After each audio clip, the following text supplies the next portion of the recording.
think that I just come in there and look for knockoffs, and that's not the case. I'm actually a sharp, smart fighter. So, well, I'm here. Who want to fight with me? I really don't care who's in front of me. I don't feel like no fighter can beat me.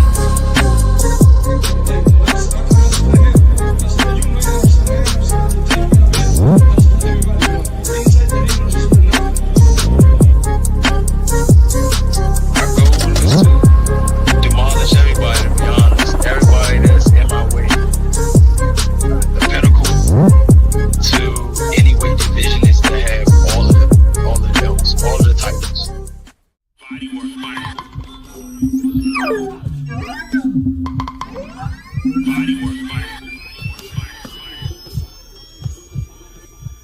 Welcome to Bodywork.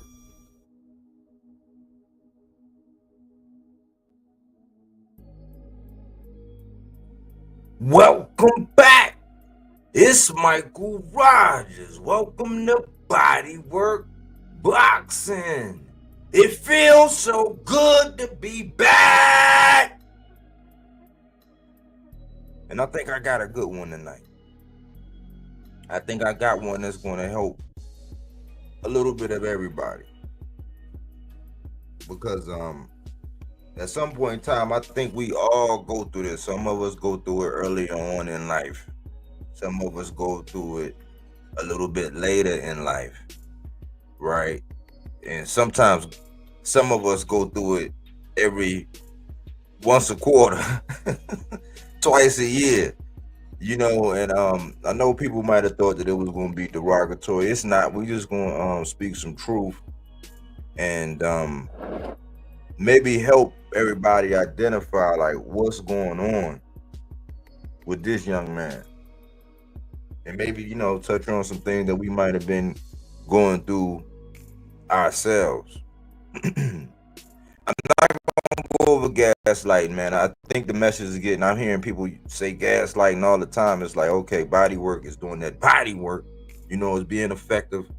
I hear people talking about gaslighting, acknowledging at least they know what's happening. They might still ride for whoever they ride for and go through with their narratives, but it's breaking barriers in conversations surrounding boxing. So instead of going through the gaslighting routine, let's identify what is identity crisis. An identity crisis is a period of uncertainty and confusion that can occur at any age, often in response to life's changes. It's characterized by questioning one's sense of self, values, and life purpose, and feeling less committed to previously held roles. Identity crisis can happen during times of transition or when someone is forced to confront aspects of their life that conflict with their roles. Bars, you know what I'm saying? Salute to Cookie Monster, Bodywork, Cookie Monster, microphone check, sounding good. I love that microphone check. I'm a perfectionist of some sorts, right? So I really appreciate that, Cookie Monster, always giving me that good old mic check, 1 2 1 2. But no further ado, let's go ahead and get right into it. I don't know how long it's gonna be. I know how long I like to keep them, but I don't know how long it's gonna be. And I wanna get right into the subject matter at hand. So let me change this because that's not supposed to be up there. And then we're gonna get right into it. Let me see something. This is the subject, and as you can see, the banner is wrong. The banner is wrong. So I gotta fix that. Just give me 1 second. it shall be fixed.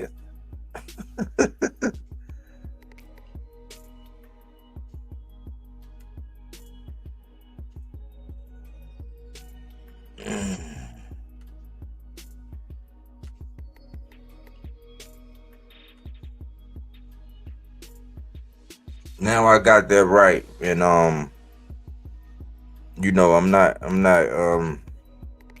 actually privileged to have my guy on here, and we're gonna chop it up, man, because the question of the hour, man, is Teofimo Lopez going through some sort of identity crisis? And I have my thoughts, and I'm gonna run down some things, but I got my man AC in the building with me to actually run through some things. What's going on, AC? How life treating you, man? What's good, man? Everything's good, man.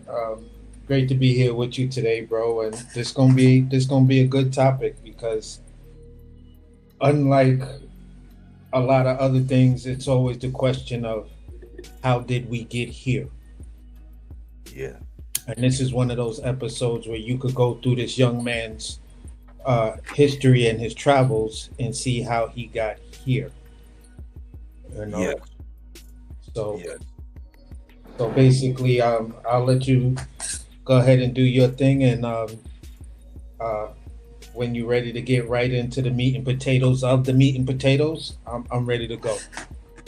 Okay. Well, yeah, and you kind of outline how it is, man. It's like the first time when you call somebody and be like, hey man, how do I get to such and such and such and such? The first thing a good person to say is, where are you at right now? And some people be bullshitting. It's like, nah, man, I just need to know. No, but we need to know where you at right now. And I always try to do that with a lot of these boxers. I think I did one not too long ago on boots. And I was saying, man, the GPS, we still needed a GPS on boots after his whole ordeal. And I have to admit, Teofimo Lopez, he used to be one of my guys. You know what I'm saying? I used to support Tio. I used to Hey, bring a lot of work for Tio, and I used to because I was going up against the D Hive, he was going up against the D Hive, and he had a whole community, whereas Teofimo Lopez was doing some things in the sport, but he was not getting the credit that he deserved because of the presence on YouTube. So a lot of the accomplishments that he actually had in boxing kind of got drowned out in the YouTube presence, unless it was like amongst his the Latinos or whatever. You had one or two channels that was like pumping them, and it's like they always going to do it because they have an affiliation. They spoke to his father, they would have him on, they would speak. But for what he was doing at the time when he was doing it and the circumstances around it, I think some of the largest voices and the people that really had a grip on the narrative around Teofimo Lopez kind of hamstringed him a little bit early. Because my thoughts of Tio was always, when I say identity crisis, right? I know people like, oh my God, like when I say identity crisis, like I used to identify with Teofimo Lopez as kind of like a happy-go-lucky. He was cheery, he was smiling, the Fortnite dance, he had Heisman night, he was sparking people, he was calling out, he was calling for Loma early. He was one of the first ones calling for Loma, and he wanted his respect, and he was climbing, and he was doing that. And I gotta pull up something for him. Let me see, so we can really evaluate this thing. I'm gonna have it. Okay, I got it in the background now. Okay, so I got that there. Let me go back here. But from everything that I seen about Tio early on,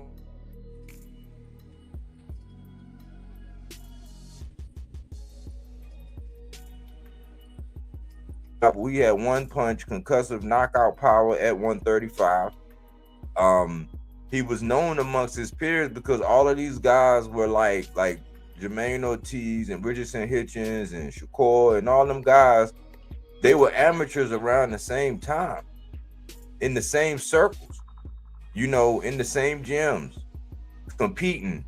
I think he missed the Olympic trial. Something happened. He goes over his story a long time ago. But I used to put in a lot of work when it came down to like making sure Teofimo Lopez was getting like the same way I do with a lot of these guys when I feel like they're not getting supported in the right way. And I add my little perspective on everything. And like I said, I'm not always right. But what I try to do is make sure that there's an alternative opinion, one that's more like including all of the factual things and the nuances of somebody's career.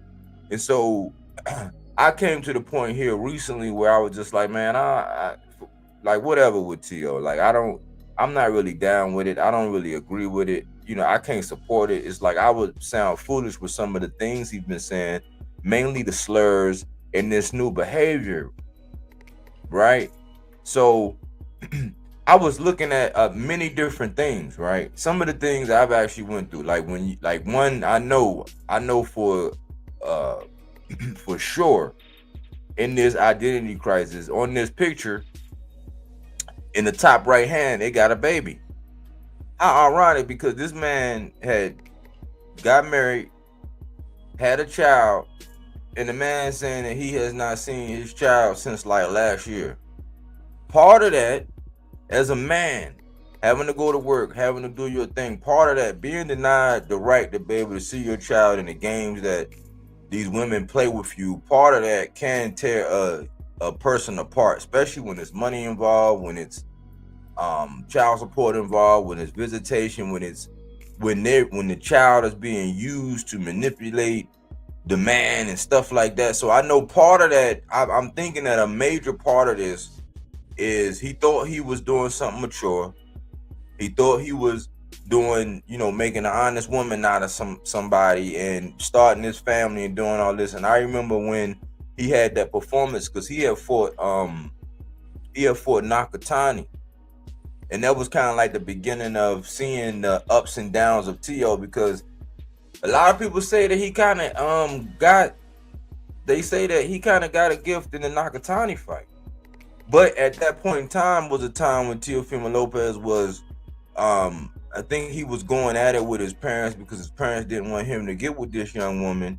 And he was trying to be a man and say, hey, look, man, I'm marrying her. This is what I'm doing. I'm being a man. I'm stepping up, blah, blah, blah. So it caused a lot of turmoil, and it kind of caused a divide. Because I think at one point in time, his mother was doing his nutrition and all that. So it added some schism. And that was the first chink. That was the first chink in the Teofimo armor, because he was just basically not there mentally. And so that kind of started what Top Rank went on to acknowledge as the roller coaster of Teofimo Lopez. The first signs of it was up against a guy named Nakatani.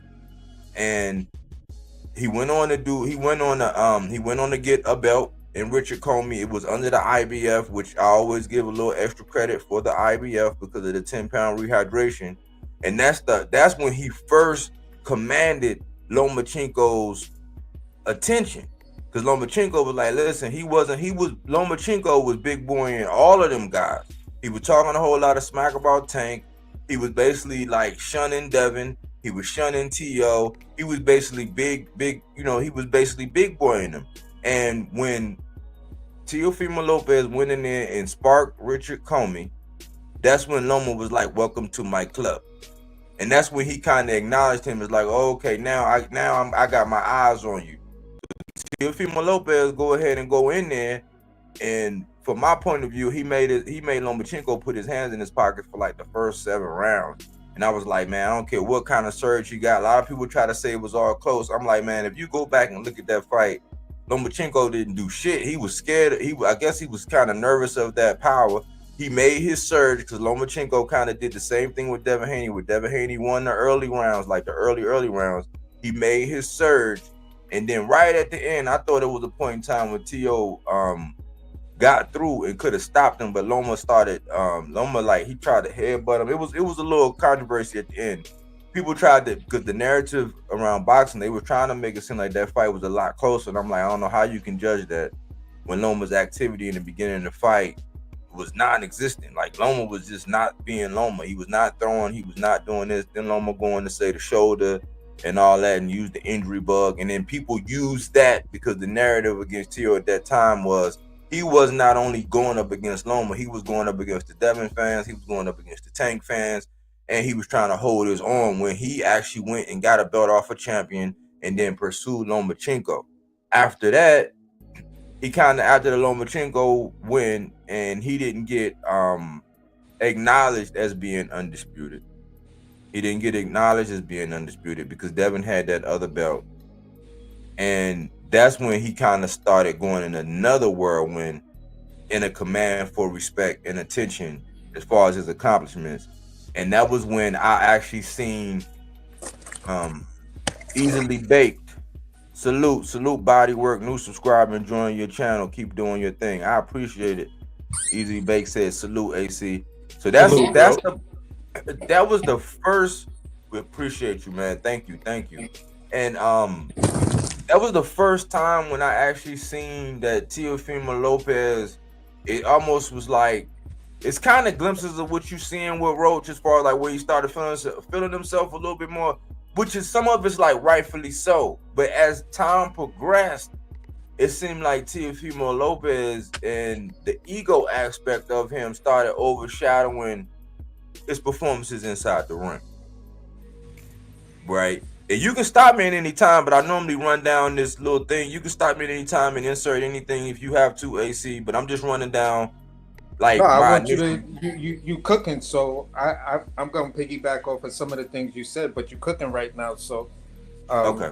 Yeah, you know. All right, so that was the first time when I started saying, okay, well, Tio, after the Lomachenko win, it's like, okay, cool, we got you, we ride for you.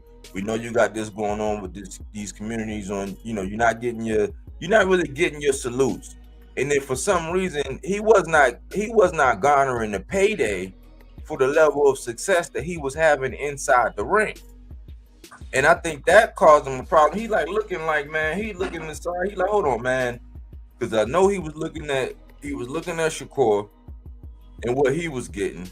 He was looking at all these other guys at Top Rank, and he looking at his peers, and he like, hold on, man, I'm actually doing some shit. Like, because think about this, and this is what I be trying to say. Like, look, I don't like arguing the whole undisputed thing. I don't like arguing it. Like, right, but when you go back, if you go back and you look at the fight, you gotta look at how they were advertising the fight, and then you gotta actually consider this one thing. Lomachenko was not the first person to get that franchise. Canelo Alvarez got the franchise.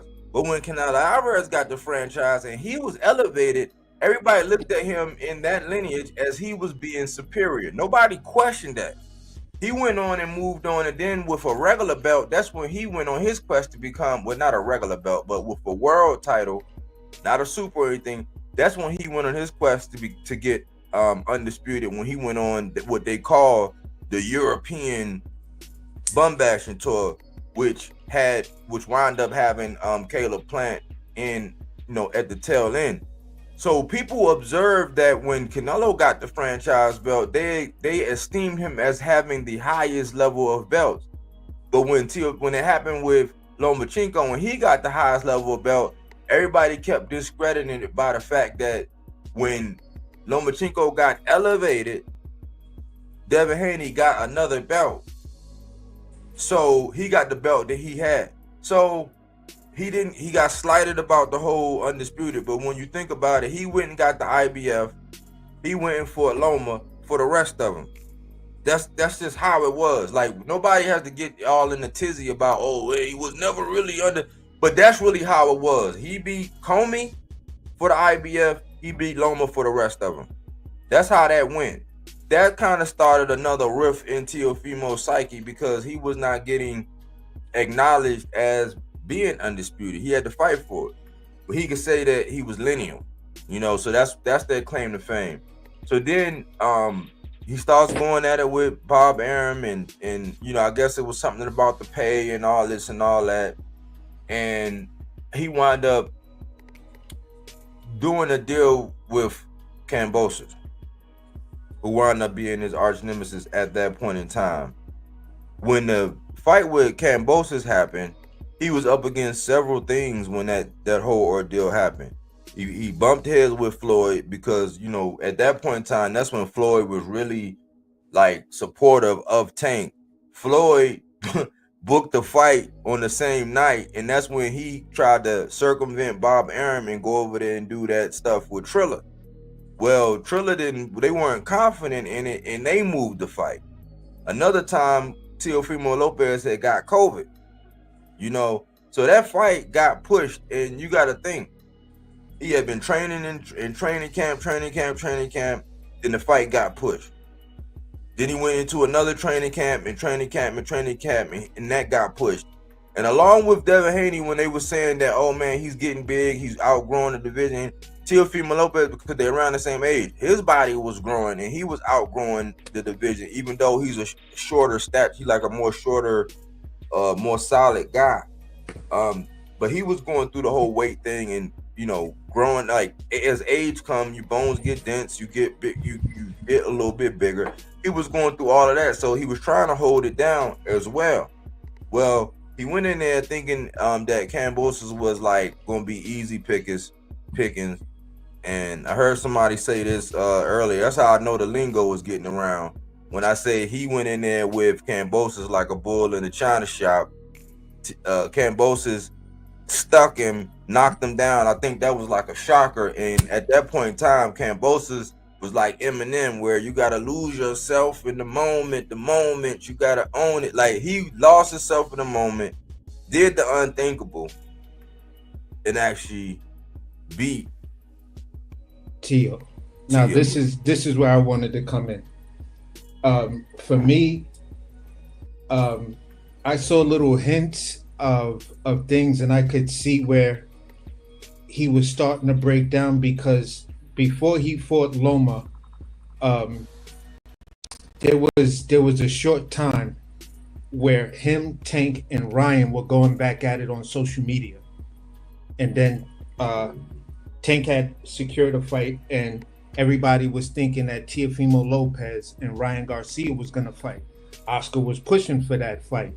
So whatever the reasons were that fight didn't come to fruition, I think Teofimo Lopez saw that as his missed opportunity to be that young up and coming guy who could secure the Latino market.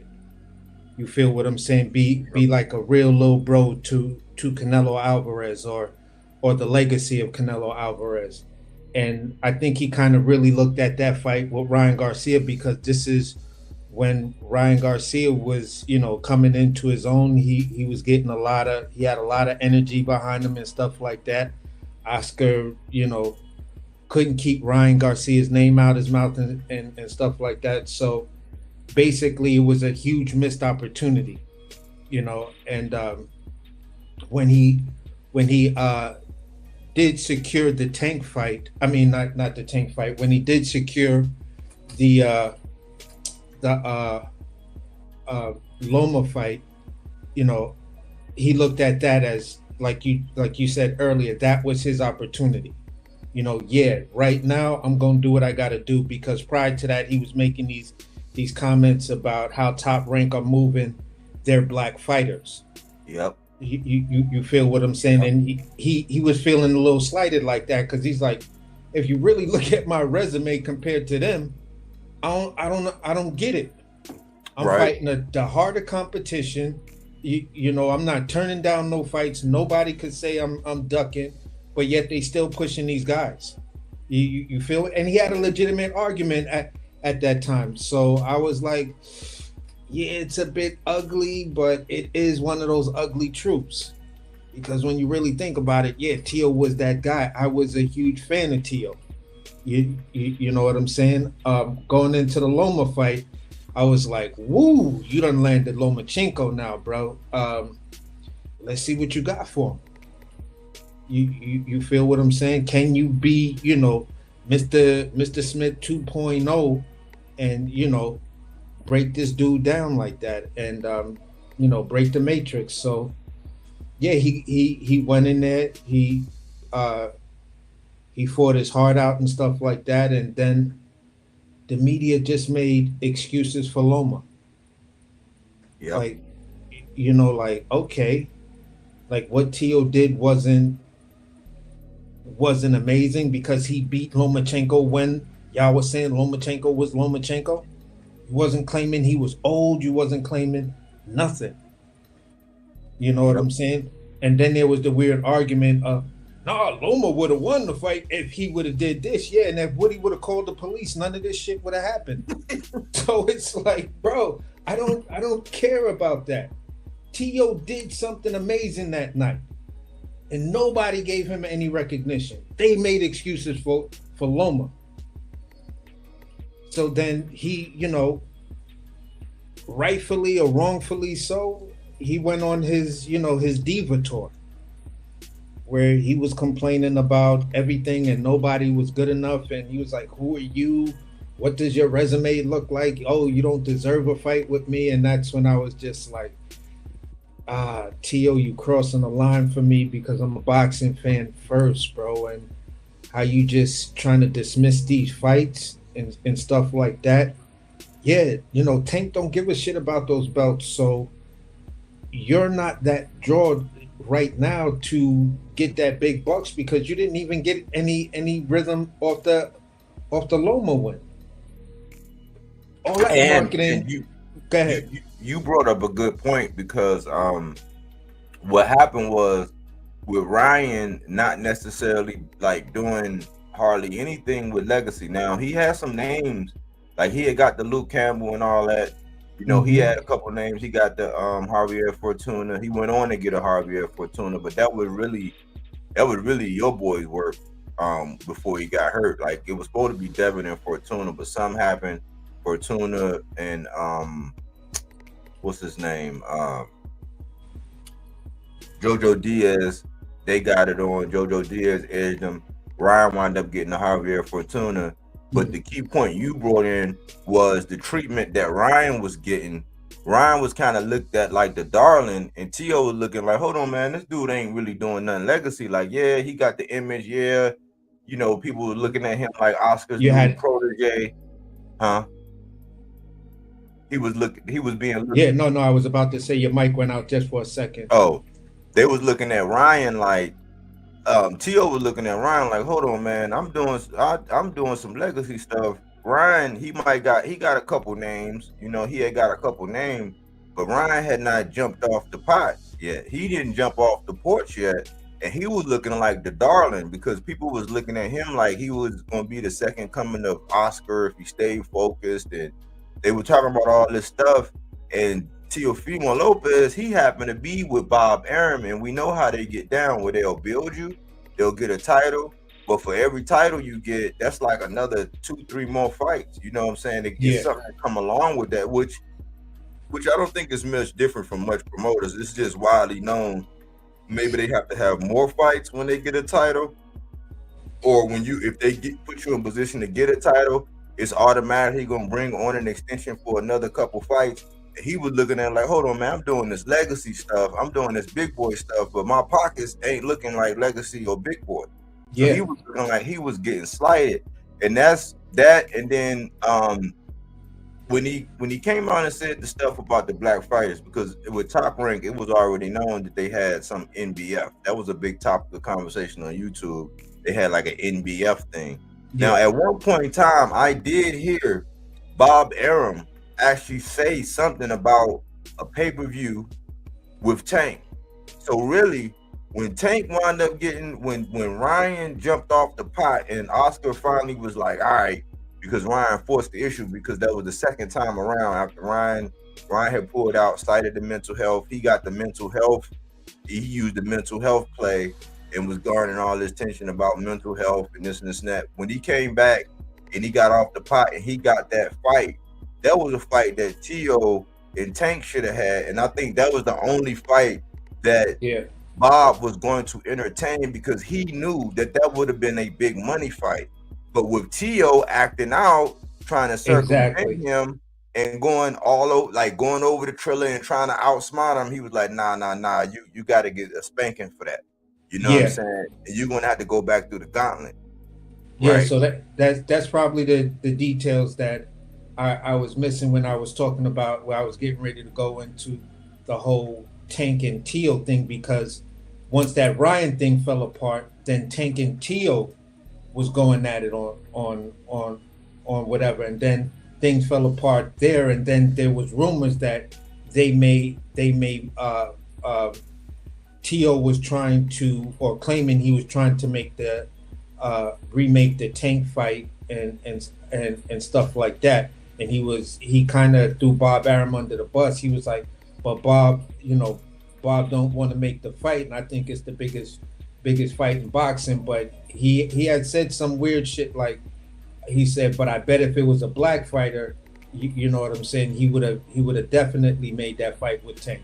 So I was like, bro, be careful of what you ask for, because yeah, you good, but Tank is a little bit different, bro. He's a little bit different, So do I think you're actually ready for Tank? Mm, I think you two guys will sell the fight, but do I think you're ready for him? Not really.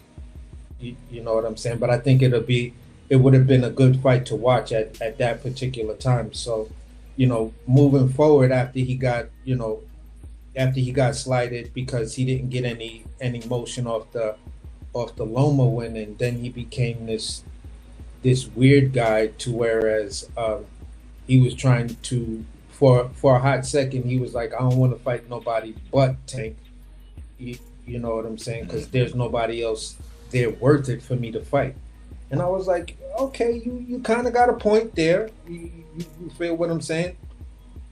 You kind of got a point there because like my guy is Devin, but I don't know what you and Dev will do. I don't know how that works in this pay-per-view thing, and you know what I'm saying. I don't think it'll. That fight might be a fight that needs to cook for a little bit. I don't think at that particular time Shakur was there yet. He might have been talking about coming up there. Or he might have just came in the door. I don't really Yeah, remember that he timeline wasn't up there exactly. yet. Yeah. He was up there. All right, all right. He wasn't up there yet. No, and salute just the guy 4-2 stand up. Yeah, One for love, hit sure. the like button. Yeah, I appreciate that. He Yeah, said peace, body, and AC. Yeah. And but yeah, um you right. Now Devin, the portion with Devin, that's a tricky situation because Devin was doing the whole I'm my own promoter, I'm my own boss thing, and he was like he was big boying Tio a little bit. yeah, And Tio was like, hold on, man, I went and got Comey, I went and did this. Like, they had their little thing, and then they used the point where Tio basically, they were saying Tio priced himself out because he said something like, give me 20 million out. His father said something, and then he also had a father that was like Bill, in the same vein as Bill, as far as they'll say all these things, and when you don't got a hold of the YouTube community and somebody else do, you don't get the same passes. And for some reason, there's a lot of people that resonate with Bill more than they do with these other fathers. So Bill just happened to set YouTube on fire and command a presence with Devin doing these things, especially after Devin went on to beat Cambosis. So his father kind of did the same thing that the Schofields is doing, a little bit of what Brian Norman Sr. does, and a lot of what Bill does. T.O. was getting backlash for some of the things that his father, even when you go back to Angel and Danny, Angel got to like some of the things he said. He got a lot of backlash because of some of the things his father did, and T.O. wasn't going to say, hey, Dad, man, I don't know. I don't know what kind of conversation they have behind closed doors, but when you got YouTube against you and you got all these people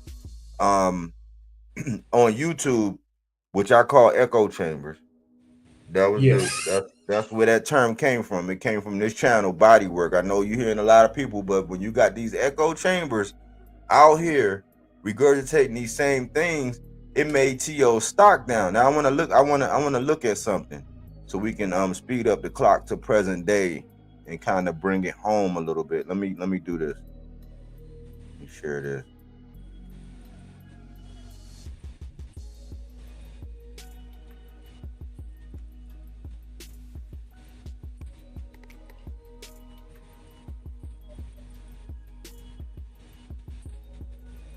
Let's see, it should be.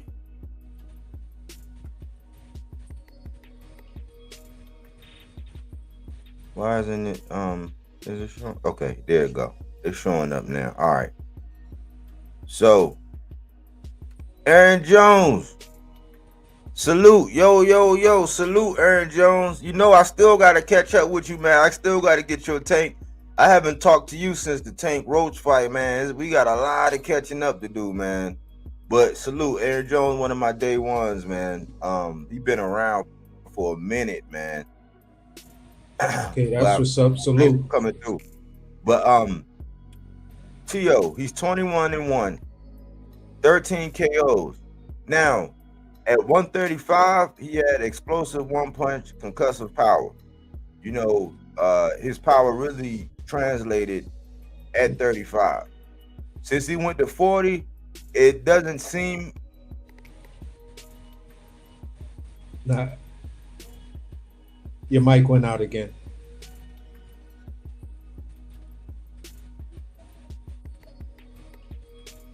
But I'll Can you hear me follow up now? with. Yeah. Okay. All right. I don't know why, man. StreamYard, man. He said real shit, a lot of catching up. Okay. All right. Well, when you look at it, let's go back through it. So after Lomachenko, that was in October of 2020. It wasn't until right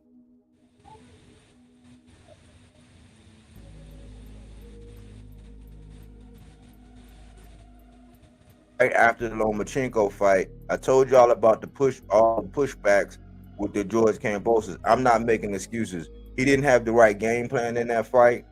You know, it's almost similar to how Devin thought he was going to go in there with Ryan and just stand toe to toe. Well, T.O., he ran in there being a natural counter puncher, and people will consider him like a boxer puncher more so. Going in there with a counter puncher, he was just running into shit. Like he was just being too aggressive. With Kambosos being a counter puncher, you know what I'm saying? He should have kind of enticed Kambosos to come into him and then use his counter punching abilities, but he just thought he was going to steamroll Kambosos, and Kambosos wound up upsetting the apple cart. Yeah. So then a cherry pick gone wrong as the way it looked in real time. Right. And a fun fact is when Teofimo Lopez was talking about retiring at that point in time, and this is how I know people were lying. When Teo was like, man, I'm gonna retire, I'm hanging it up, this ain't for me. When he was getting all, he was getting depressed and all that. George Kambosos and Isaac Pitbull Cruz was up next for that IBF at that point in time. So they would have fought for that belt had Teo walked away for sure. For sure. And I think, go ahead, sorry. But no, go ahead. No, I was gonna say, mentally when you look at another huge blow, it's actually losing that fight to George Kambosos because you talked all of that crazy gorilla shit. You know what I'm saying? To the point where you and Dev was online and because you took the path that you took, that nobody was good enough to fight you. When Dev was like, listen, you're not undisputed, I'll fight you at the WBC belt. That's when Mauricio Suleiman came out and he made the statement to Teo, listen, you're not undisputed. Devin Haney holds the WBC belt. You know what I'm saying? So it was like, okay, if that's the case, then, this dude is out here wilding out. You know what?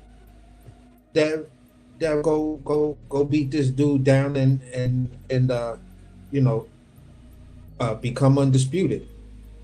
Then we see Dev and Tio ringside arguing, and he's like, "Yeah, make sure don't lie, don't front, don't front for the cameras. Let's make the fight." And I thought, I was like, okay. As much as I was initially questioning whether the fight could be made, I was like, "Hey, this fight could probably be made. The way these dudes is arguing and putting this real work in, and both the dads is going at it as well." You know what I'm saying? I said, "Hey, maybe I was wrong on this one. Maybe they can make this joint noteworthy and stuff like that."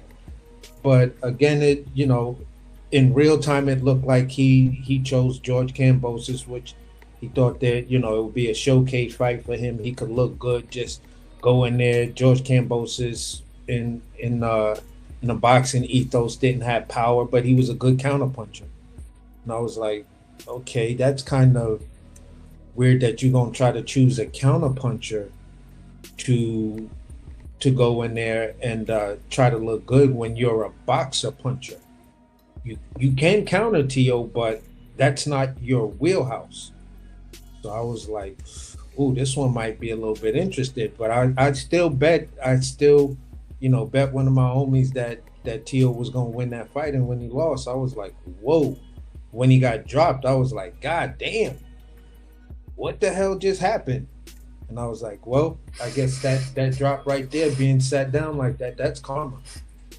Yeah, that kind of set the tone for the fight, and then his father.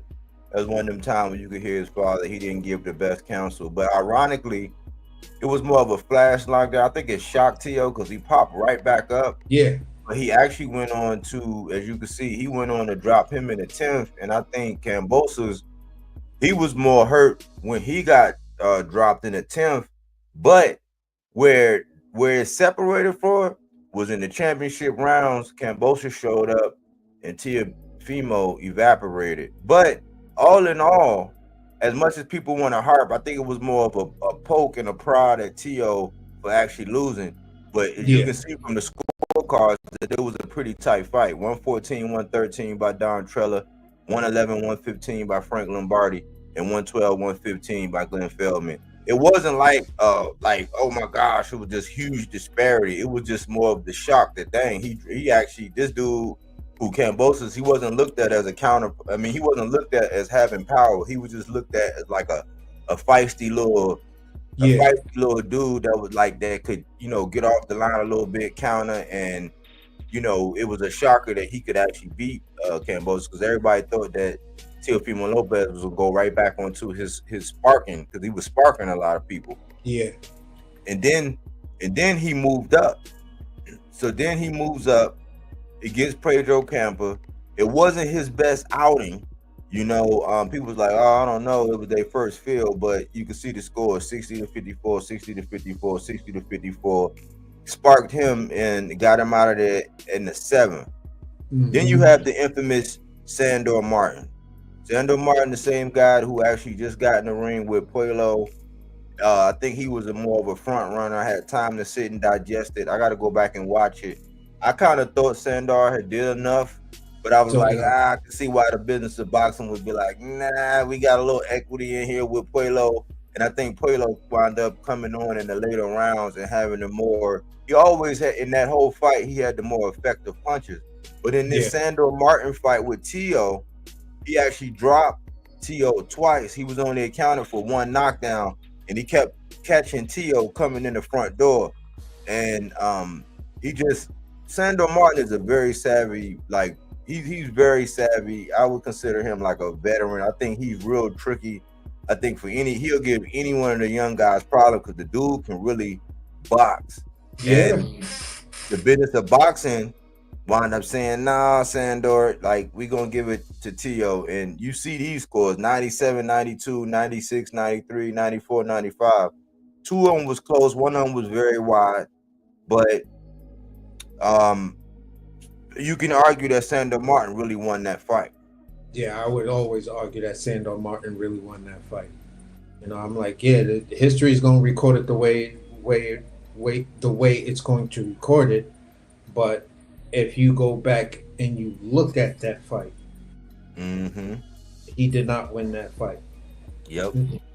So after that, he finally gets Josh Taylor. Now, this was after Josh Taylor had the controversial win against Jack Catterall, in which I believe they really pickpocketed Jack Catterall. But once again, the business of boxing was like, hold on, man, they was already lining it up.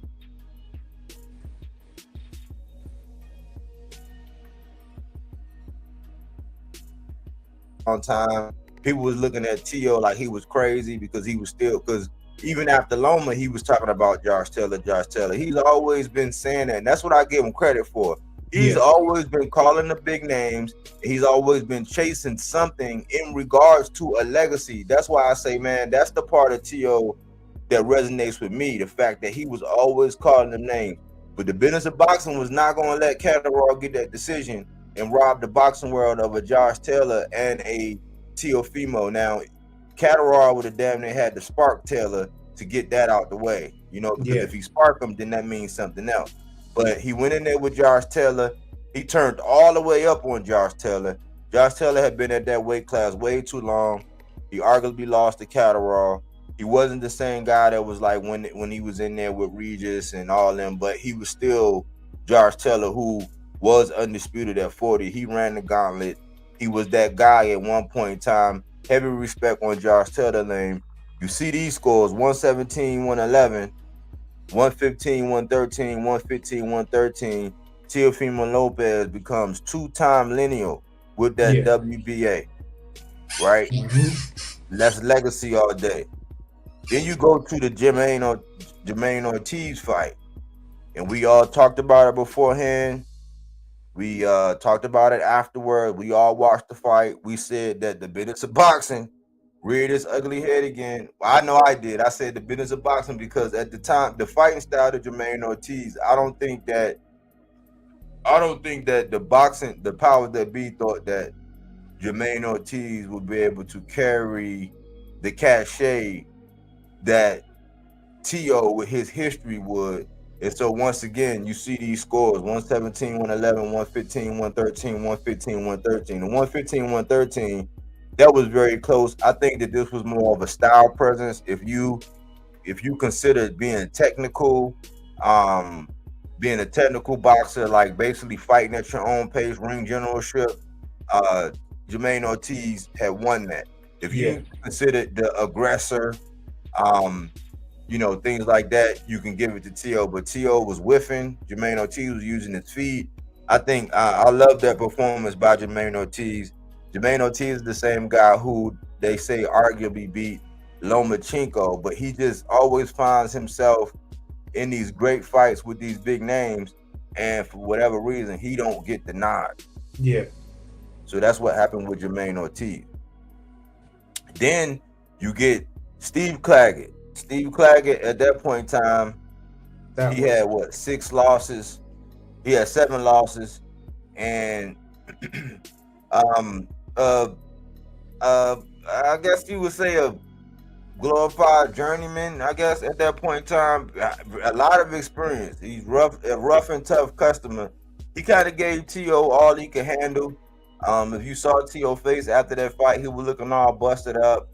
Eyelids all puffy, and I mean, he was just like I think the same thing. He thought he was gonna go in there and spark Steve Claggett, and Steve Claggett was just a little bit more than what he bargained for and didn't look his best. And that explains the roller coaster of Teofimo Lopez, how when it's a big name like a Lomachenko, a Josh Taylor, he's way up, he performs really well. The other guys, when it's not a big name or somebody that the fans didn't really want him to pick, he don't really show up. And that kind of explains the roller coaster that Top Rank was talking about and the ups and downs of a Teofimo Lopez in the competition. Yeah, because those guys are going to come in because they know who they're fighting. They're like, yo, I'm about to fight Teofimo Lopez. I cannot be less than 100%. Whether you want to take me serious or not, I can't be less than 100% because even if he doesn't take me serious and I come in there at 75%, he could easily stop me. Yep.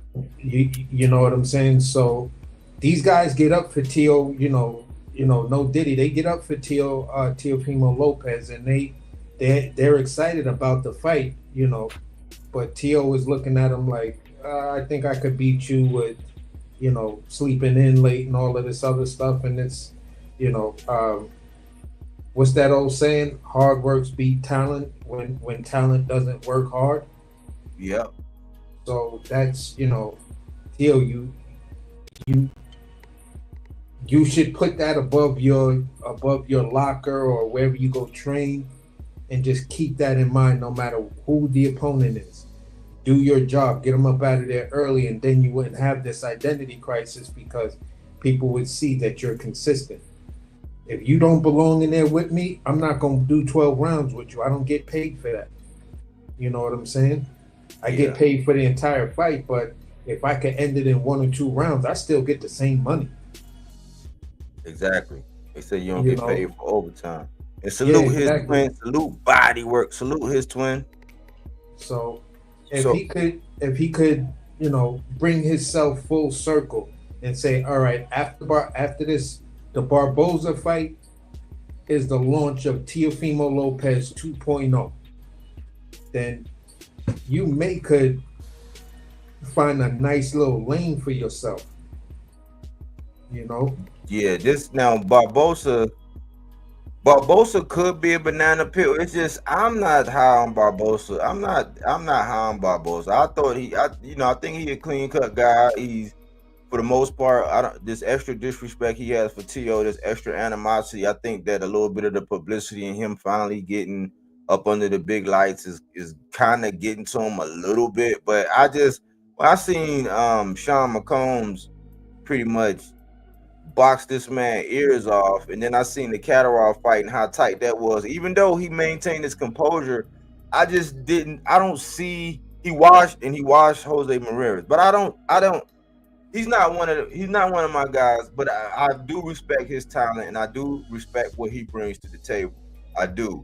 I just think that this is more going to be this is more going to be one of those things where it's going to be like, I kind of look at Teo almost like Tank a little bit, to where they're going to be their own worst enemy. Like, and see, going back to that Tank thing, I think that at any point when that fight happened, I think that that's still going to be a great fight, because Teo, he gets up for those big names. So we don't know what he can do. We know he's explosive. He just might be one of them guys that really, really, really fights to the level of his competition. And outside the ring, he has to be in a state to where he needs a clear head. I know boxers, most boxers, they learn how to compartmentalize.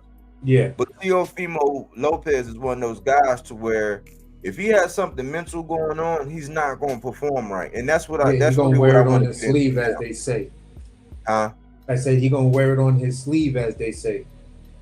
Yeah.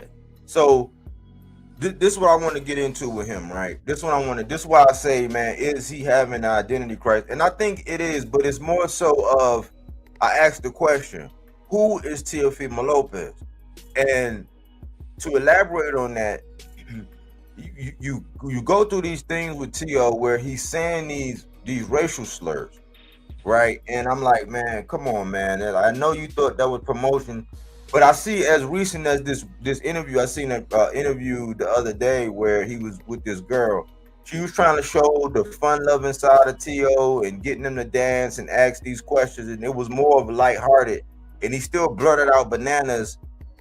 He said bananas, and then like he had Tourette's, and I'm like, see, you still think that that's a joke, and you're trying to be lighthearted. Now, this was a more lighthearted video from Teofimo Lopez, but in analyzing all his questions, one, I feel like he right now he's in a position to where he's trying to force feed the fact that he's a righteous man and use the God and Jesus and all this. But it's like, for me, it's a turn off for me if you're going to go that route and then say and do some of the other things that you do. So I think that he's looking at religion and it grounds him to a certain extent, But then since he's in this business of boxing where you gotta entertain and they preach and sell yourself, because I know when you over there with Bob, they were saying, man, these guys don't want to sell themselves, they don't want to promote. So I think he's caught up in trying to convince the people that he's this man of God. And I don't question whether or not he is. I don't question whether or not he has faith or whatever. That's not my prerogative. I don't question that. But I do know that he has a propensity to try to oversell himself. So that's part of the crisis. The other thing is he loves the black culture. He loves it, because even when they asked him Latin music, they asked him Latin music or rap. He's like, oh man, hip hop. No, Latin music or hip hop. Oh man, hip hop. And he's always referencing like hip hop artists and music. And when he was on the TBV, he was playing Kendrick Lamar and all this stuff. And so it's like you can't be saying the racial slurs, but then you're like heavily ingrained in hip hop. If you was in the same circle with these people and you was part of this culture, like, and you say you're Afro-Latin, and then you talk about the slaves and you talk about how you this and that, it's like you're sending a mixed message. It's like ground yourself in like, hey, you're offending a group of people. I'm not gonna go there. And if you're gonna be holy, then and claim that you're holier than thou, walk in that direction. So I think he's divided in that. Yeah, the issue with Tio for me is the identity crisis is if I be myself, will they like me? Right. Exactly. You were yourself before and people loved you. Exactly. And then you became other than yourself because they told you need to promote yourself. The best way to promote yourself is just to be yourself. Exactly. So you're trying to take on an identity, and that identity conflicts with who you are. Exactly. I was following you like that because there was a hometown bias with me, with you. You were from Brooklyn, or you know what I'm saying? Born and partially raised in Brooklyn, so yeah, he a Brooklynite. I saw it in the way you moved early on, the way you talked and everything. You know, there's stuff with you downtown Brooklyn and all of this other stuff, and I was like, all right, cool. You know, you found your religious soul because of the turmoil you were going through with family, loved one or partner, and then your own children. And that's enough right there to just get a lot of men on some fuck the world, I'm mad at the world shit. Yep. You feel what I'm saying? So when it comes down to stuff like that, I get that. I get where it's hard for you to find a reasonable, solid voice that you can talk to. I went through it. You feel what I'm saying? Back to back with two of my kids' mothers, to where they was just using my children as ways to try to hurt me because our relationship didn't work out. Mm-hmm. You know what I'm saying? But let me pause up for a second because hopefully this joint will come back. All right. So that's a good point. Now he got the internal conflict because of the marriage not working and not being able to see his son. So then he got this religious aspect, but then he's in the world of boxing, which could be like straight maniacal. It can be like it'll punch you in the soul if you let it. Exactly. So he got that. And then also, this is the other thing. Tio has the spirit of a throwback fighter with millennial ways, because these guys is like sassy and they like, nah, I want the bag and I want to, but and they can pick, choose, and refuse. But he has a throwback soul, so he's divided in that way to where he wants to be, because he knows his boxing history. If you listen to Tio, he knows his boxing history. He can tell you all about all these great fighters, because you could tell he spent a lot of time watching and learning and listening, right? But then he's trying to fit in amongst his peers that have this millennial type mindset. Yeah. He's an old soul in a young body. And you know. And at the end of the day, where the internal conflict um, is made somewhat worse, it's social media, because now I have to project and be something that I'm not. I'm trying to be grounded because of all mental fuckery that I had to go through with my family, and now I gotta tussle and, you know, not be myself because, you know, the promoter wants me to be vocal. I thought, you know, me just being fun loving and friendly was enough. You know what I'm saying? I don't like, it's like, do I be the religious fighter? No, no, no, not that many people gonna want to see my fights if I'm always talking about religious shit. Do if I want to be the racial, then if I do the racial thing, then I lose the whole hip hop and black people, and I'm tired of all of this backlash. Do I try to do the Latin thing? You know what I'm saying? I'm from fucking Honduras. Like, who the fuck else is here from Honduras like that? And how many Honduran people or whatever are watching boxing and supporting boxing like that? Unlike Mexico or Puerto Rico or Dominican Republic or Cuba even. So he's trying to be like, where do I go? What the fuck do I do? You know, I don't know what to do. I want to be on the Canelo level. I want to be, you know, on the Tank level. You know what I'm saying? I want to be a spokesman or a representative or ambassador or some shit like Terrence Crawford and Inoue. But no matter no matter where I turn, I'm not accepted, and that's a fucked up way to be. Yep. You know, that shit starts to fuck with you. I'm not accepted, you know, in where I work. I'm not accepted at home. I'm not accepted with my family. You know, I don't even get to see my kids. So I know when my kids get older, the way this shit going, they ain't gonna want to accept me.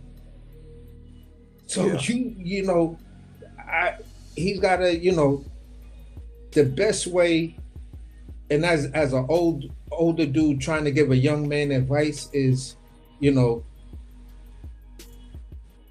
the job is not always going to be, you know, what you want it to be.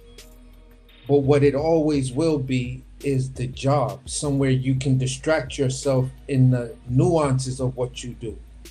Get yourself in the ring, hit the heavy bag, start trying to coach other younger fighters. These are the things where the job then turns into therapy. And you want to be there because now that's your ground. You know what I'm saying? If he can't reach that level yet and stuff like that, then it might be sad that we in real time watch a good solid fighter, the type of boxer that all the boxing fans, you know, tend to want to talk that they want to see, and we're just gonna watch the person just go down a weird road and watch the person destroy their own career, you know, in real time, and that's gonna be fucked up to watch, and it's gonna be heartbreaking to watch because it's gonna be like watching AB in slow motion. Yeah. You know, because he don't drink or get fucked up like that. True. And you can tell, you can still see some of the good qualities. I think his biggest battle is trying to resonate with all of these guys, because to me, deep down inside, I think that for what he's done in the sport, he hasn't got compensated for it.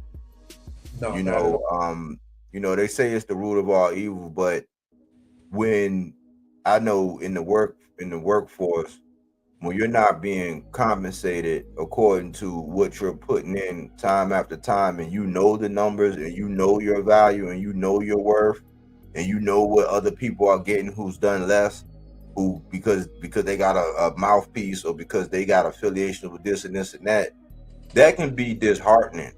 So my advice to Tio is, you said something, and I know you can relate to this as a chef.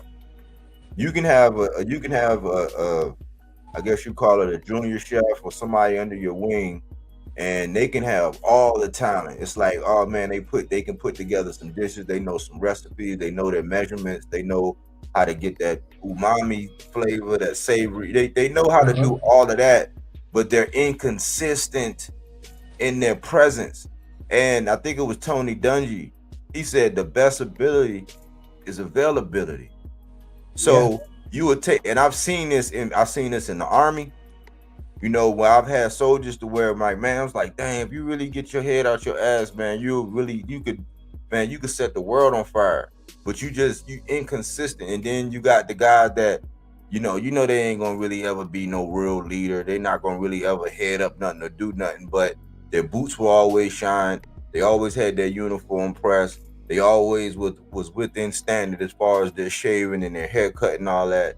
But they wasn't gonna amount to anything.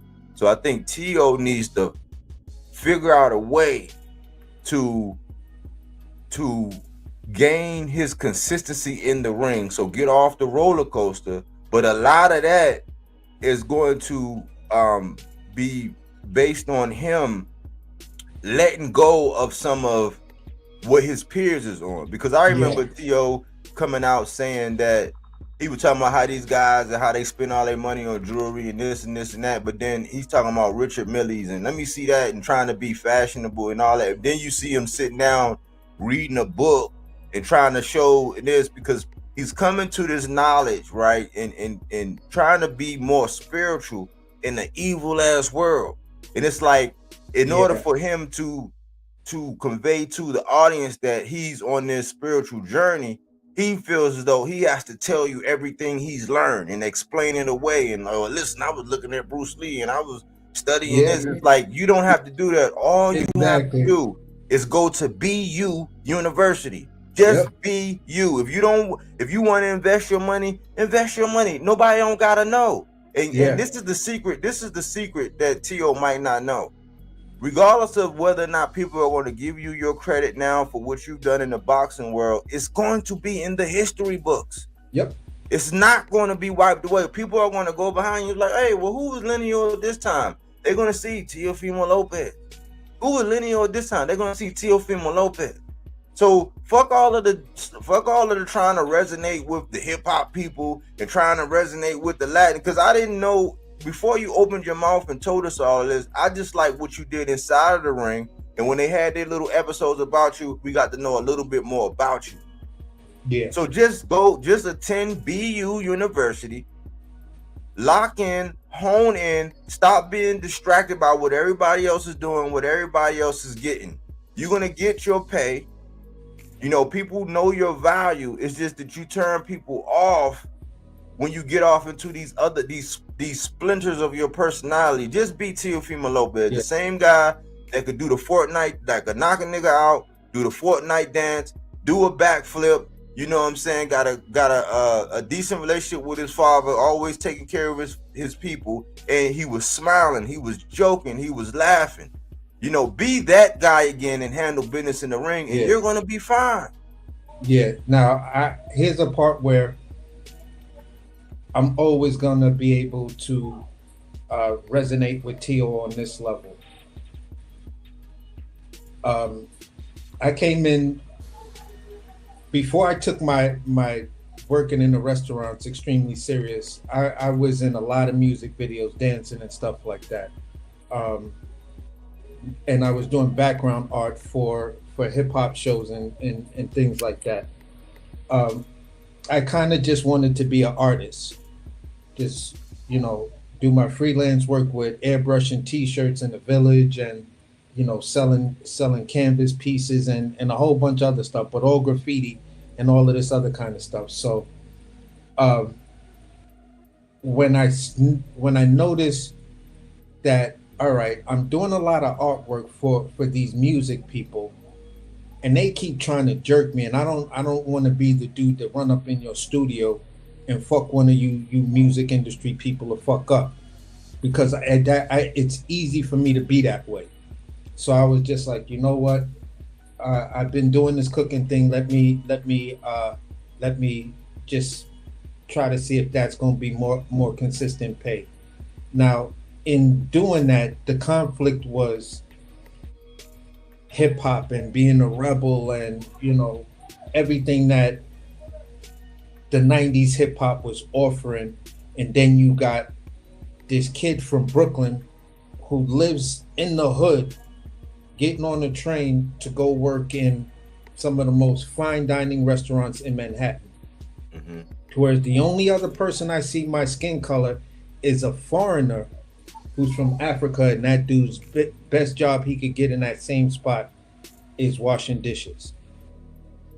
And I'm listening to these people talk, and everything that they're saying around me was just a conflict of interest of who I am internally.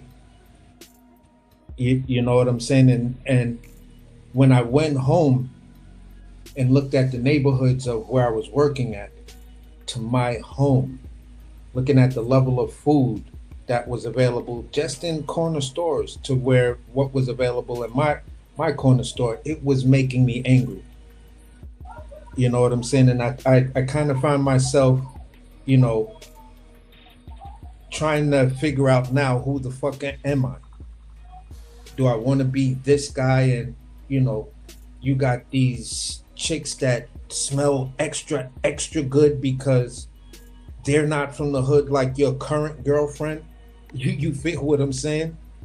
Right. They got apartments that are crazy, and, you know, everything is just on a different level. Or do I go back to where I'm comfortable and try to, you know, just try to be me in that space? Now I'm between two definite realities and shit like that. You know, with a chick on this side that want to fuck with me, and my girlfriend on this side. And it's like, oh my God, this is where people get fucked up in these relationships. And when life starts getting them a little bit better, they want the person that they feel is on a better side. And I could see where Tio was looking at, like, those guys and shit like that, like the Shakur Stevensons, the Terrence Crawfords, and all of the other guys that Top Rank had, that they was putting money behind. And he's like, yeah, but I'm doing more. And that's the way I was feeling. I'm like, yeah, but out of everybody in my hood, y'all couldn't even fuck around where I work at. Like, y'all wouldn't even know what to order off the menu. You know what I'm saying? And I'm just like, wow, this is crazy, because I'm at an injunction in my life where I could go either direction. I chose to just say, you know what, fuck it. Just do me. In doing me, I found my own lane, to whereas I could just be me, because I found out these rich people, once they actually sat down and talked to me and looked at my perspective, they was like, oh, I love hanging out with this guy, because he's got that street vibe and that street knowledge with him, but he's also, you know, aware that he doesn't know everything on the business side, and he'd rather ask intelligent questions so he can understand it and have a great dialogue with you. Even though he's not as knowledgeable as you are, he can still have a great dialogue with you without sounding like he's a graduate of Dunning-Kruger University. Right. So that right there was just like, you know, Tio, this is what you need to do. And if I had the opportunity to sit down and talk to you, I would go into more detail, you know, of what my experience was, and say, does any of that resonate with you? Because I know what you're going through with these kids, and I know what you're going through with this family. You know, I felt, you know, I love my father to death, but I'm like, Duke, you are no role model. You can't tell me shit about how to deal with any fucked up relationships that I have. Like, just keep it as dad. I love you as dad. We play chess together, but everything else, nah, bro. I'm not trying to hear that shit you talking. You feel what I'm saying? Mm-hmm. But then again, don't get it twisted. I love my father to death, and if a dude tried to, you know, get at my pops, you got to get at me first. You feel what I'm saying? Yeah, but I knew where to draw the line with him and then move forward. You feel what I'm saying? I guess Tio came to that conclusion, to where he was like, Dad, listen, I get it, but I'm my own man right now. And that sometimes can spark problems, especially when you in like Latin houses, or, you know, just any house. I'm not even gonna say especially anybody. I know black dudes who went through, Spanish dudes, all kind of dudes who go through that with their pops. Yeah, yeah. I think we. I mean, I think every. I think we all. If you live long enough, you're gonna go through that, man. Where you come into your own, and it's kind of, in the boxing world, they'll demonize you if you say, hey, um, the separation of father, because he did get you to where you at. Sometimes I think that in order to go to another level, I wouldn't say that you need to like nix them, Yeah, but you need to bring in somebody else. And one simple thing, it's like, well, it's two simple things I think T.O. will be better. Is like, one, get you a public relations, right? yeah, At this point in time in your career, like, because you're not getting the big bags and you're not doing this, don't go searching for ways to go viral. Get you a PR and make sure that your PR are hitting a certain metrics, and you're in garnering a certain number, and they'll kind of like, they'll edit you, they'll refine you, they'll go over some talking points. You don't have to do it all yourself. I know that in this YouTube internet era, you think you just got to crash out and, oh, I'm viral, everybody talking about it, and it's a mindset to where all publicity is good publicity. I don't subscribe to that. Right? And this is the proof in the pudding right here. Just as much as like a Keyshawn is being talked about, just as much as a T.O. is being talked about, there's a young man by the name of Abdullah Mason.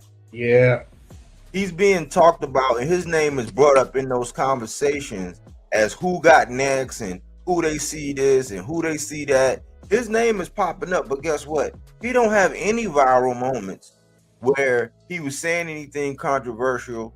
His father is in his corner.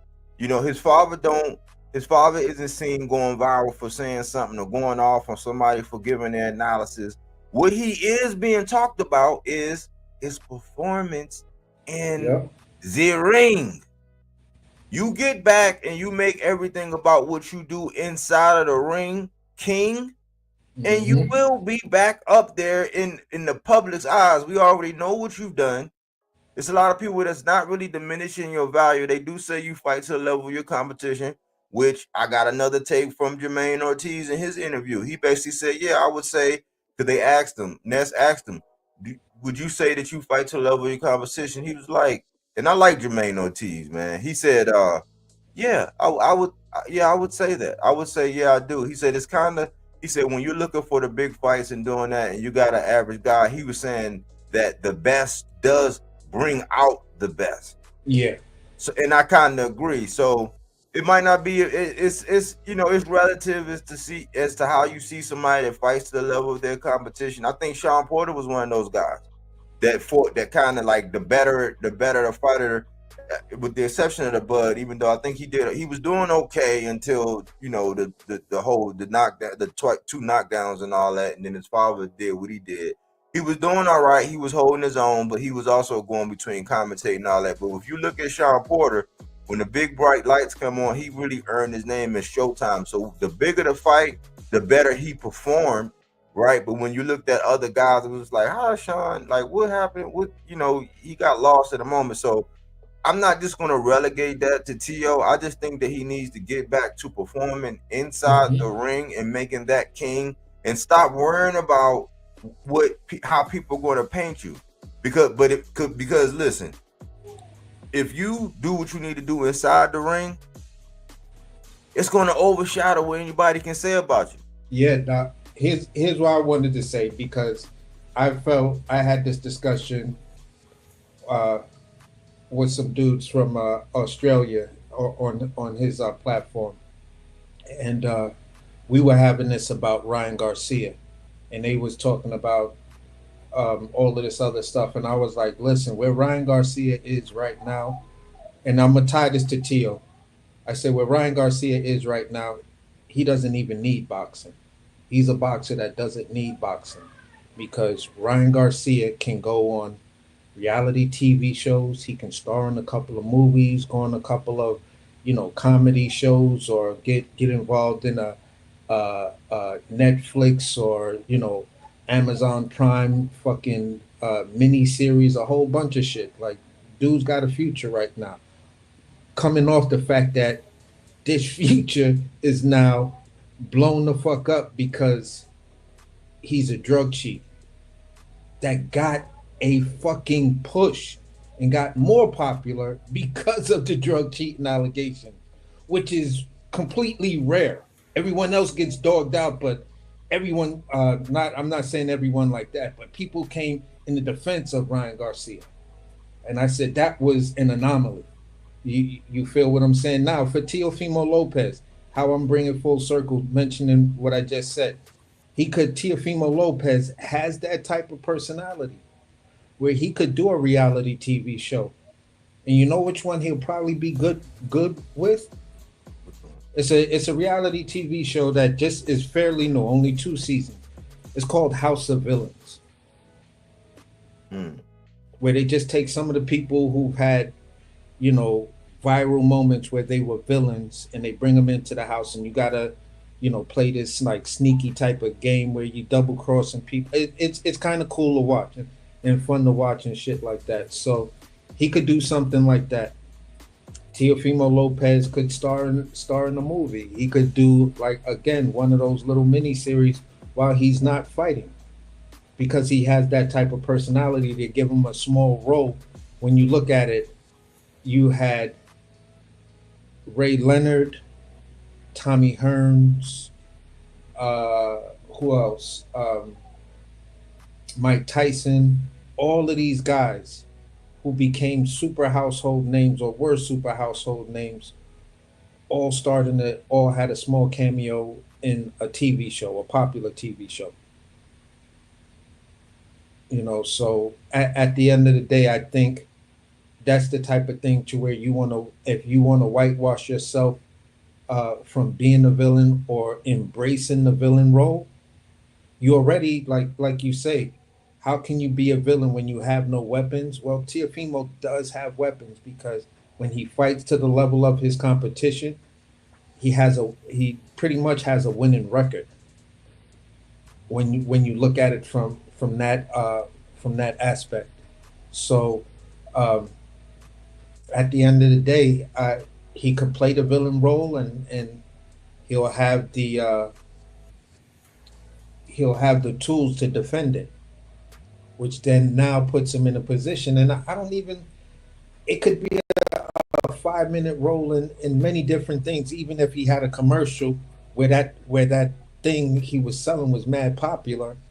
Bro, that shit works. This is why NBA players do sneaker endorsements and all of this other stuff and do commercials, because it's residual cash and it makes you a household name. And people, when you come on the court, whether we can see it or not, but if you're there, you'll see the lights, and they'll have all the crazy shit on a big jumbo screen when this guy's getting ready to walk in and he's taking off his sweats and everything. They try to cheer everybody up and have him, for the camera, be like, yeah, he's coming on court, so yeah, it's about to go down. Teo could have that same energy. A lot of these guys could have that same energy if they just figure out how to properly market yourself. Saying anything and everything and mad stupid shit is not a smart marketing tactic.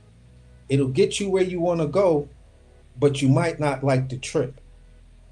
So if you want to take a nice, comfortable trip, to where when we asked, like in the very beginning, we asked, how did we get here? And we kind of went through Teo's past. And then we're bringing everything full circle of what you did and what you could do. Mm-hmm. Bro, listen, guys, social media, it's wrong for an old dude like me. And I had to change that argument to where I was like, you know what, Shakur just needs to not be tweeting so much, and he needs to stay off the internet. And some of these young guys I'm dead ass fucking wrong, because this is the thing that gets you the followers, whether they're new followers or whatever. You drop a tweet, something said, everybody goes to your thing. Oh, I was never subscribed to this guy. Let me subscribe to him. Now, now I'm seeing everything. Yeah, he's one of my guys. Oh, I didn't even know Abdullah Mason had a Twitter page. Let me go on his. Oh, I didn't even know Joseph Brown had a Twitter page. Let me follow him. So this is how it happens. And, you know, for some of us older fans, and we like, nah, you just need to stay offline, stop tweeting. We're fucking wrong because this is their generation. This is their generation. This is what they do. So you have to learn how to be smart about what you do. Don't stop doing it. Be smarter about doing it. Let your tweets and everything be strategic, because I'm quite sure everything that a young fighter like Joseph Brown drops is strategic to show you, yeah, I'm a fighter. I'm a combat sports guy. I still train with this. These are old videos of me and my dad training together. I come from this family. This is who I am. When you look up at Abdullah Mason, you'll probably see clips of him fighting, clips of him working out, clips of him, you know, just hanging out with his brothers and his pops. And it's just a family thing. But letting everybody know I'm grounded in my family and I'm grounded with my boxing. Right. I bet you won't find nothing where on their Twitter page it's like, what, nigga, suck my jump off. Fuck you bitch ass. You feel what I'm saying? Mm-hmm.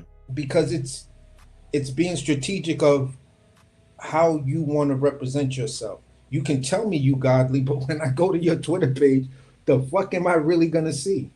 It's like a dude sitting there telling me he godly and everything. And I say, you know what?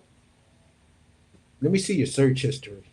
You feel what? Let me see your internet search history, and I'll let you know how godly you are. You feel what I'm saying? You feel what I'm saying?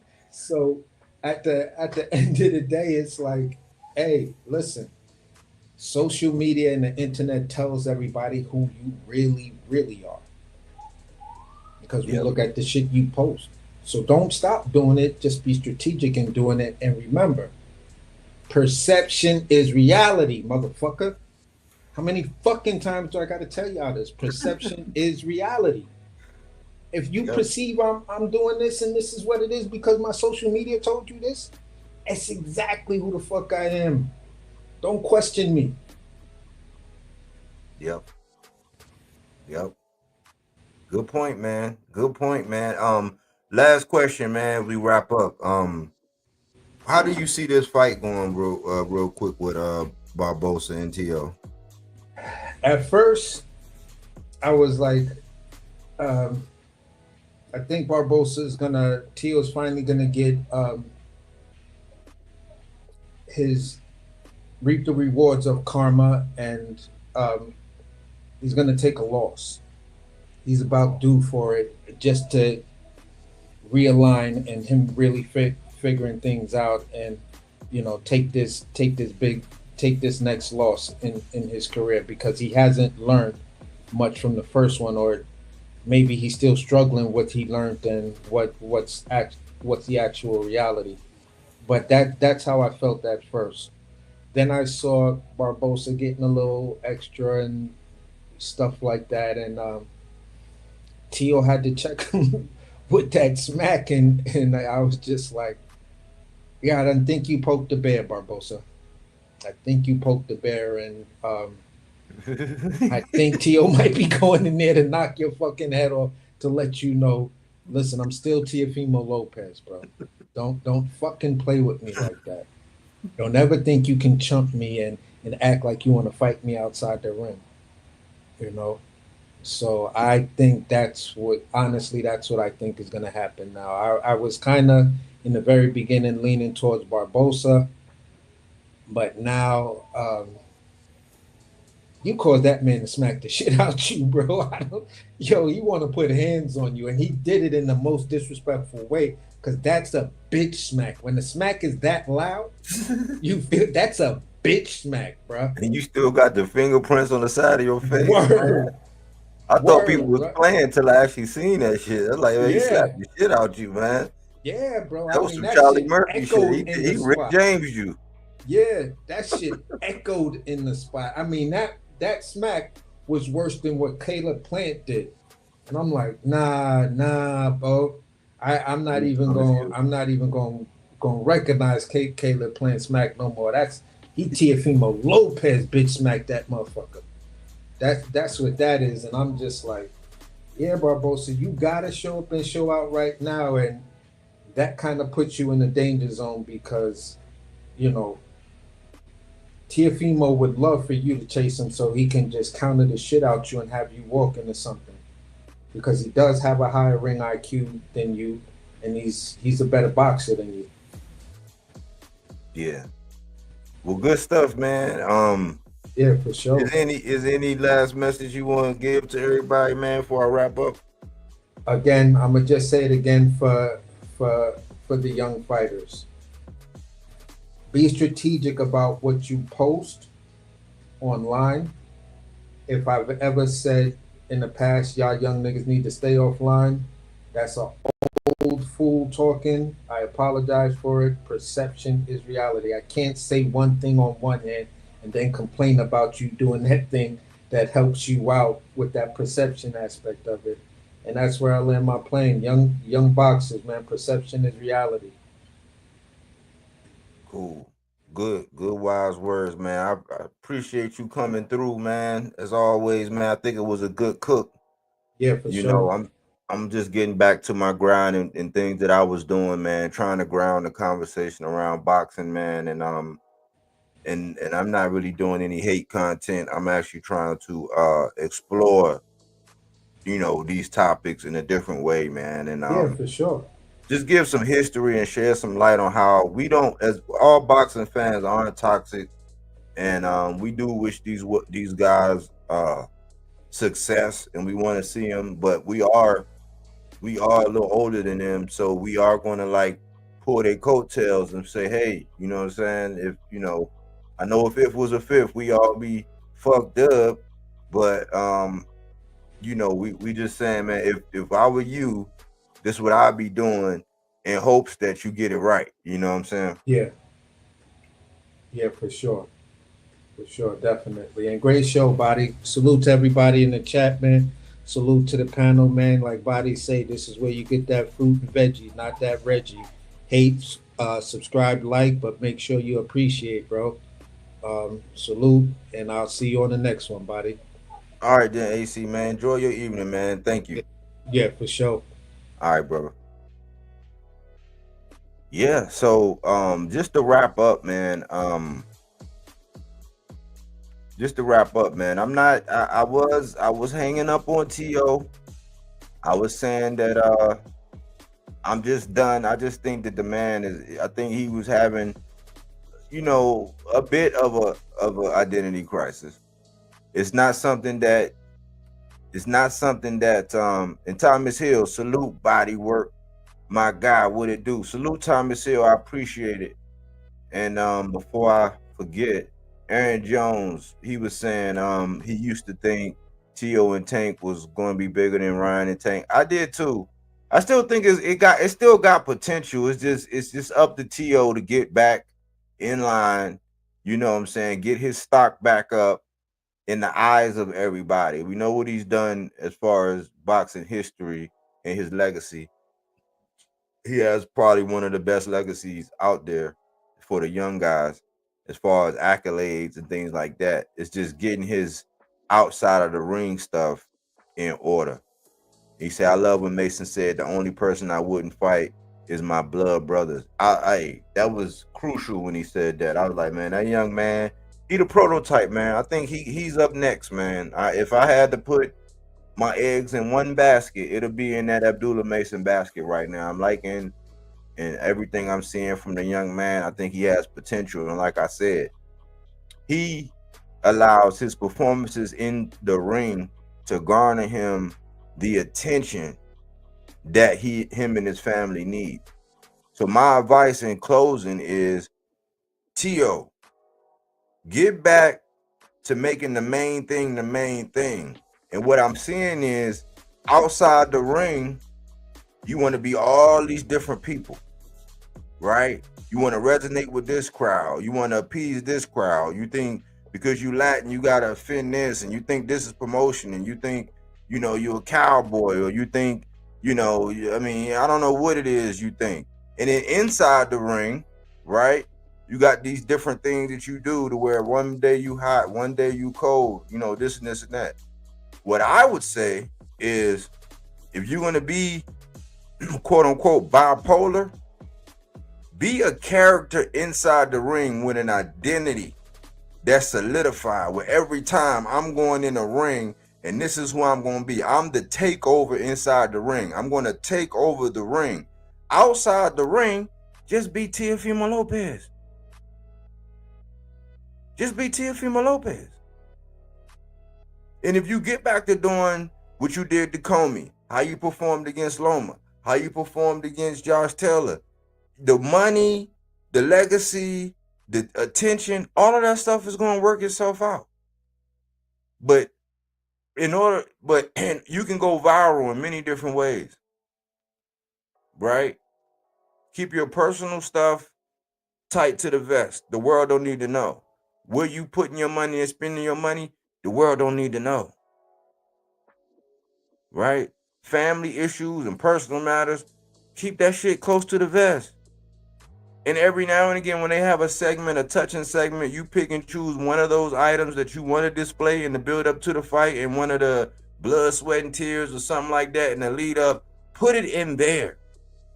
But every time they put a mic in your face or ask a question, don't be baited. Don't feel like you got to offend. Don't feel like you got to be Buddha. Don't feel like you got to be the ultimate warrior. Like whatever, like just be Teofimo Lopez outside the ring, be the takeover inside the ring, and everything else is going to work itself out. And that's my advice, man. Just cut out the nonsense. You know what I'm saying? Stop offending people like myself and people who look like me by the things that you say. And just get that train back on the tracks. And that's that. But anyways, man, like always, man, this is Fruits and Veggies, not that Reggie, that fact-based content, not opinion-based. I hope I added something. I hope this has some kind of nutritional value to it, you know. And again, I'm just trying to have responsible boxing talk. You know, the motto of the channel is silence is consent, meaning that they say that all that it takes for evil to prevail is for grown men to remain silent. So we talk about it. We try to be responsible about it. We try to educate. We go over history. We don't fanboy. We point out facts plus tax, so it registers on the Equifax. You dig? But that's all I have for today, man. I'm gonna be more consistent. I got some stuff coming out about Fundora, a video about Fundora.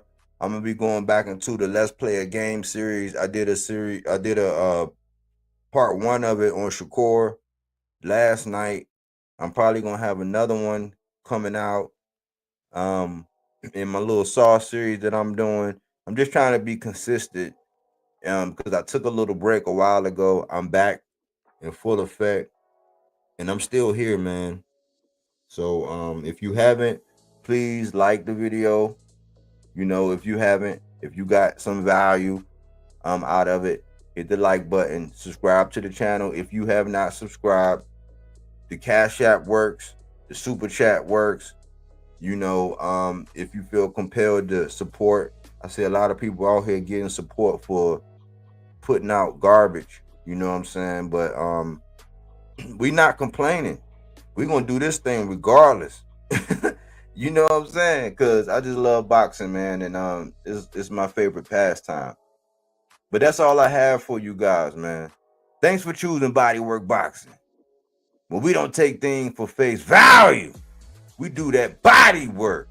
He didn't want to box. He wanted to actually prove that he could punch with you. He was like, what the fuck is this nigga, right? Oh, okay, you want to go to sleep.